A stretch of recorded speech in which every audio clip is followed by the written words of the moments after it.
morning guys, Gemma here and back again for another video. So it is a pickups video, but before we dive in to look at some of the games and cool things that I've picked up over the last probably 4 to 5 weeks, I want to talk about something that's upcoming in 3 weeks time. It is this beautiful retro games market here. It's at Doncaster Dome and it's put on by Retro Collect.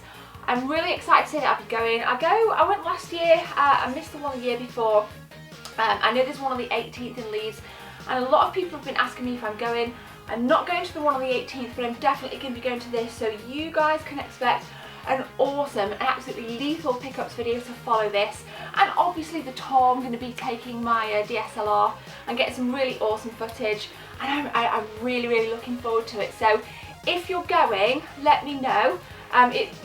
Just so many people have been asking me, so I'm going to fire the question back to you guys. Are you going to this? Smash a comment below. I think it always makes for like a really good pickups video, and I just love doing out and about tours. Really buzz off it. Doncaster Dome is the perfect venue over the Leeds market. For anybody that's in the UK, Doncaster Dome is perfect for a retro games market. Super spacious. So we're here to look at pickups, guys. I'm going to show you, I've got a new Pixel Pal as well. I'll probably start with that. Guys, without further ado, these are my pickups.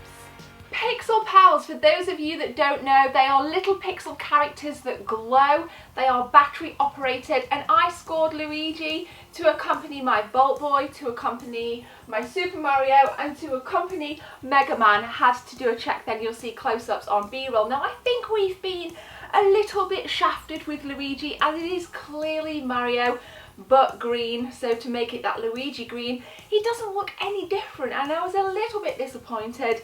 But nonetheless, the rest of the range are in game, and I will be picking the rest up. I think there's other iterations of Mega Man, and I think there's another iteration of Vault Boy, could be wrong, but I think this one was in real short supply. So I did pick up Luigi.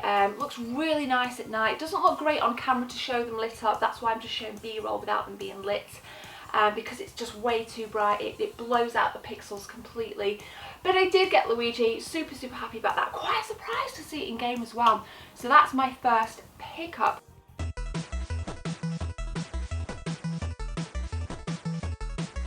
Next up then, guys, I'm going to show you a PS1 game. If you saw this retro game hunt video, I'll link it in the cards as well, you would have seen me pick up a couple of things from Playtime in Nottingham last weekend. Not overly impressed, but I do talk more about it in this video. I'm going to give you the heaviest thing first. Never seen this in the flesh.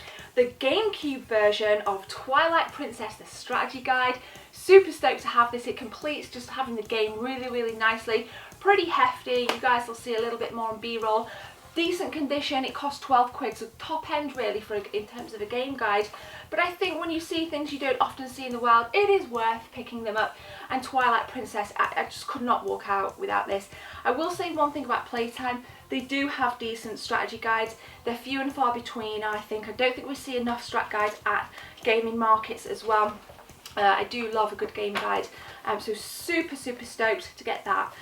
Second thing I did pick up was a really nice copy actually of Fade to Black, the sequel to Flashback. This was 2 quid, and again, don't see it around that often. Saw it around a lot as a kid. Very difficult game. But guys, I think a lot of you pointed this out and you didn't know that it was a sequel to Flashback. Delphine, the developers, really did know how to make difficult games. Highly frustrating, but nonetheless, love a good challenge. So these 2 things were my pickup from Play. I've got loads, well, I've got a few more bits to show you guys actually. And I want to hear from you in the comments. What have you been your recent pickups? Smash a comment below if you've got any comments on what I've picked up. You know I love to hear from you guys. Next up then is a game that I purchased. I listened to you guys. I picked up the 3DS version of Dragon Quest VIII, Journey of the Cursed King. Now I played this a lot on the PS2 and I sank about 2.5 hours into this the other night, and needless to say I was engrossed all over again. I just find that the world is so populated with so many like, obviously there's loads of enemies, but it was just so entrenched, and you know, you're kind of navigating across the world map and it gets really, really busy and it gets pretty crazy. But I think that's awesome because it just gives, you know, I was kind of getting into loads of battles and really taking my time, leveling up, gaining points, because that's what I like to do on JRPGs and RPGs, is just take time, man, take your time. And this is a really nice game. I think I'm going to get Dragon Quest VII as well, but I've heard that this was the better one to go with first. I am familiar with the Dragon Quest series, as I've said, not massively, as I prefer Western RPGs over JRPGs, said that all along, but I do think this is a really nice start. If you're not familiar with the Dragon Quest series, this is very user friendly, so definitely pick this up, guys. Really nice colour palette, great saturation, nice gameplay mechanics, very, very straightforward. No lag, you know, I don't really think there's anything I don't like about it yet. A little bit slow in the beginning, but I would just suggest sticking with it, and when you get out of the main town, like the first town, game really opens up, so super stoked to get that. Next up then, couple of PS4 games. This is still sealed, picked up obviously the disc-based version of Hitman, and I say disc-based because we know it was out about maybe 10, 11 months ago to download. This is the Steelbook edition, and I'm going to admit something, guys, it was a complete impulse purchase. Now, rewinding back to Eurogamer, I think it was 2015, sat in on a really good dev session about this, and I remember at the time feeling rather underwhelmed, and I've always been a little bit hit and miss with massively stealth-based games. Aside from Metal Gear Solid, I've never really got on with it because if you've watched my streams, you know that I lack patience. I like to run and gun, so stealth is a little bit against my playstyle. But you know what, I'm learning to really adapt my style as a gamer, so I might stream this. If you want me to stream this, please smash a comment below and let me know if you'd like to see some Hitman streams. It's a very difficult game. I've watched a lot of reviews. People say it's a really, really difficult game, and it does take a bit of time to get into. But then people have asked me on stream if I'm getting it because they're really enjoying it. So it's nice to hear from you guys. But let me know. Like I said, it's still sealed. Might pop it open this weekend, got some streams planned. But yeah, so that's my second to last pickup for this video. So you saw me stream it a couple of nights ago. It is Yakuza 0. We did the first chapter, Bound to Oath. I want to say a lot of things about this. I may as well say, starts off really, really slow.